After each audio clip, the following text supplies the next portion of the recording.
Hey, this is Jonesy from Jonesy TV coming at you with a review for season 2 or 1 episode 4 of DC's Legends of Tomorrow White Knights. This episode is great. Basically, we are in a new era and they're trying to figure out what Rip's plans are in the Cold War era working with the Soviet Union.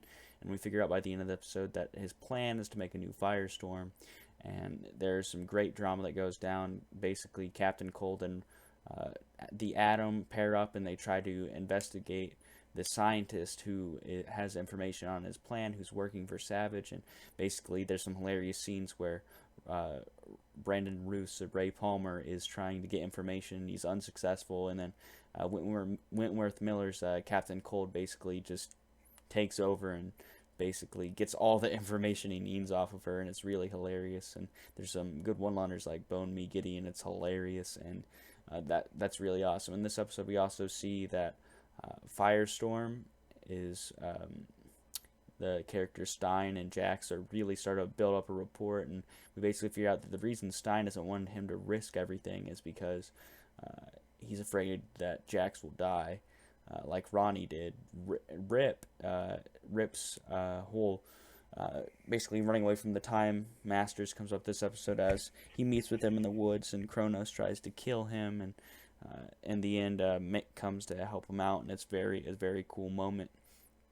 The Sarah Kendra plot with them both dealing with bloodlust was sort of weird. I didn't like it, but of course it's because Kendra's a terrible character, and Hot Girl is one of the worst parts of the show when it should have been the best. That was the one casting flaw of this show, and I think it really bogged down the first season, even though I really enjoyed it. So I guess I'd had to give this episode an 8.5 out of 10. I really did like it. There's some sweet moments. I love the era. The Soviet era made things more interesting.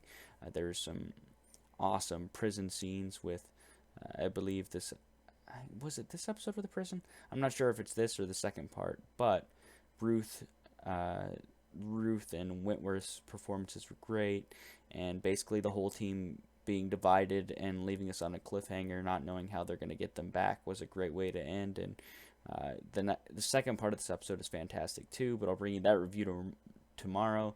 But I'd have to give this episode an 8.5 out of 10. There were some great moments, character moments, despite the whole Sarah Kendra subplot being terrible. So this has been Jonesy from Jonesy TV coming at you with a review. I hope you've enjoyed.